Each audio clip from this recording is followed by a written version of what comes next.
Leo Tolstoy की एक बहुत ही प्रसिद्ध कहानी है। कहते हैं कि पुराने रूस में 3 फकीर बहुत प्रसिद्ध हो गए।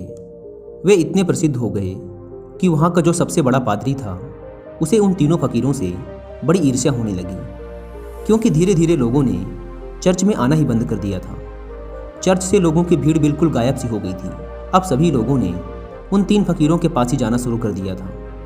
वहाँ का प्रधान पादरी सोचता कि ये तीनों कौन हैं जो मेरे रहते संत बन गए, क्योंकि ईसाईयत में एक प्रथा है कि जब तक चर्च किसी इंसान को मान्यता ना दे दे तब तक वो संत नहीं बन सकता।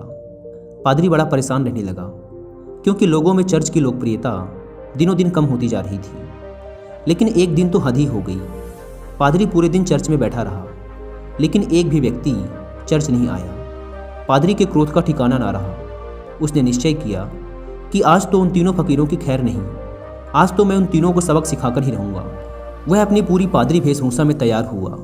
उसने सोने का ताज पहना, हाथ में प्रधान पादरी का प्रतीक वाला सोने का डंडा लिया और चल पड़ा उन तीनों से मिलने।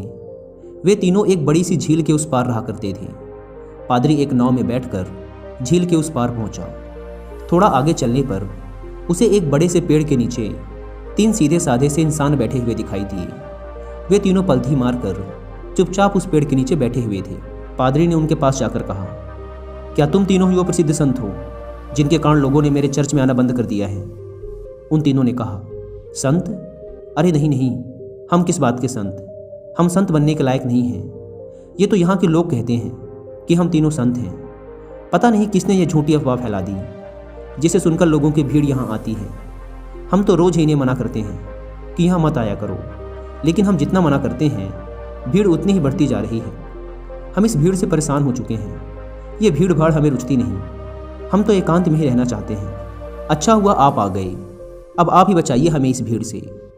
यह सुन वह पादरी तो खुशी से फूला न समाया। सोचने लगा, ये तो बड़े ही भोले लोग निकले। खटिया खड़ी कर दूंगा इन तीनों की। आज तो इन तीनों को लाइन में लगाकर ही जाऊंगा। पादरी ने पूछा, लेकिन तुम तीनों करते क्या हो? उन्होंने कहा, कुछ नहीं, बस इस पेड़ के नीचे बैठकर ईश्वर की प्रार्थना करते हैं। पादरी ने पूछा, बाइबल कहाँ है? उन तीनों ने अपना सिर नीचे झुका लिया। पादरी ने पूछा, क्या हुआ? उन्होंने कहा, अब क्या बताएं आपसे, हम तीनों ही अनपढ़ हैं, हमें पढ़ना नहीं आता। बाइबल रखकर भी क्या करेंगे? यह सुनकर तो वह पादरी और भी खुश हुआ। सोचने लगा, अनपढ़ हैं फिर भी इतने सारे लोगों को बेवकूफ़ बना रखा है। इनकी तो मैं मटिया मेट कर डालूंगा, पूरे शहर के सामने इनकी बेइज्जती करूंगा। पादरी ने पूछा, फिर तुम लोग प्रार्थना कैसे करते हो?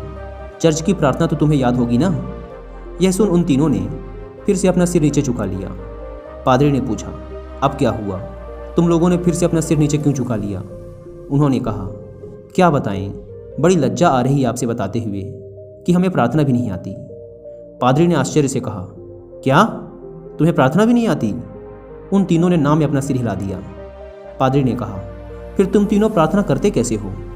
उन्होंने कहा, आपके चर्च की प्रार्थना तो बड़ी लंबी चौड़ी है, हम अनपढ़ गवारों को याद ही ना हो पाई, और फिर गलत पढ़ने का कोई मतलब भी नहीं है। इसलिए बहुत सोचने के बाद, बहुत गणित भिड़ाने के बाद हमने अपनी खुद की एक प्रार्थना बना ली। यह सुन पादरी जोर से चिल्लाया, क्या तुमने अपनी खुद की प्रार्थना बना ली? प्रार्थना तो सर्वमान्य होती है, शास्त्रों में लिखी होती है, हजारों हजारों साल पुरानी होती है। जीसस को तो प्रार्थना खुद परमात्मा ने सिखाई थी, लेकिन तुम लोगों ने अपनी खुद की प्रार्थना बना ली। उन्होंने कहा, हमसे बहुत बड़ी गलती हो गई, हमें माफ़ करें। हम अनपढ़ गंवार इंसान, हमें कुछ नहीं पता। अब आप हमें जो प्रार्थना सिखाएंगे हम वही प्रार्थना आज से करेंगे। हम आपके पैर पड़ते हैं, हमसे बहुत बड़ी गलती हो गई, हमें क्षमा करें और आप हमें अपनी वाली प्रार्थना सिखाएं। लेकिन पादरी के मन में भी जिज्ञासा जागी कि देखूं तो इन्होंने कौन सी प्रार्थना बनाई है। पादरी ने कहा, पहले तुम लोग मुझे अपनी प्रार्थना सुनाओ। उन्होंने कहा, नहीं महाराज, हम अनपढ़ों की प्रार्थना का कोई मतलब नहीं, आप हमें और शर्मिंदा ना करें, आप हमें अपनी वाली प्रार्थना सिखाएं। लेकिन पादरी नहीं माना, इसलिए पादरी के बार बार कहने पर आखिर में वो अपनी प्रार्थना सुनाने के लिए राजी हो गए। उन्होंने कहा, हमने बहुत सोचा, बहुत विचार किया, लेकिन हमें कोई प्रार्थना ना सूझी।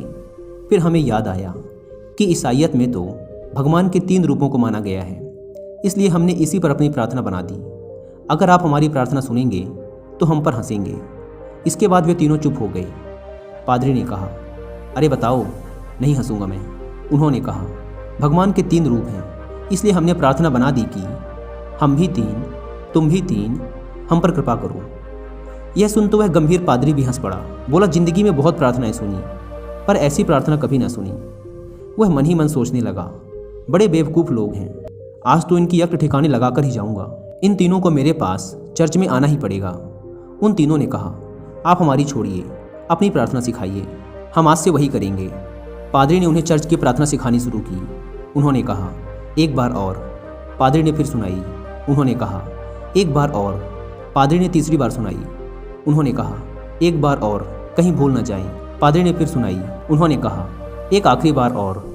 पादरी ने कहा, घबराओ मत, कभी कभी चर्च भी आया करो, धीरे धीरे तुम लोगों की भी जिंदगी सुधरने लगेगी, और अगर रोज आओगे तो यह प्रार्थना भी सीख जाओगे। उन्होंने कहा, जी, जैसी आपकी आज्ञा। पादरी बड़ा खुश हुआ। उसने कहा, तुम लोग डरना मत, चर्च आओ, मैं तुम्हें माफ़ कर दूंगा और लोगों से भी माफ़ करवा दूंगा। उन्होंने कहा, आपका बहुत बहुत धन्यवाद, आप बड़े महान इंसान हैं। पादरी ने सोचा, चलो एक झंझट छूटी, इन मूर्खों को तो लाइन पे ले आया। वह अपनी नाव पर बैठकर वापस जाने लगा। नाव अभी झील के बीचों बीच पहुंची ही थी कि पीछे से कुछ लोगों के चिल्लाने की आवाज़ आई। पादरी और माझी ने पीछे मुड़कर देखा तो उनकी आंखें फटी की फटी रह गई। वे तीनों पादरी को पुकारते हुए झील के पानी पर दौड़ते हुए चले आ रहे थे। वे तीनों पानी पर ऐसे दौड़ रहे थे मानो कोई जमीन पर दौड़ रहा हो। यह देखकर तो पादरी के हाथ से वह सोने का डंडा छूटकर वही नाव पर गिर गया। यह चमत्कार तो आज तक केवल जीसस ने ही करके दिखाया था। वे तीनों भागते हुए नाव के किनारे आकर खड़े हो गए और पादरी से कहने लगे, आप वो प्रार्थना हमें एक बार और सुना दें, हम उसे भूल रहे हैं। वो कहता है ऐसे शुरू होती है, ये कहता है ऐसे शुरू होती है, मैं कहता हूँ ऐसे शुरू होती है। हम तीनों में बहस शुरू हो चुकी है। अब हम बहस करें या प्रार्थना करें, इसलिए आप हमें वो प्रार्थना एक बार और सुना दें। पादरी ने तो झुककर उनके पैर ही पकड़ लिए और कहने लगा, अब तक जो भी बताया है, जो कुछ भी कहा है,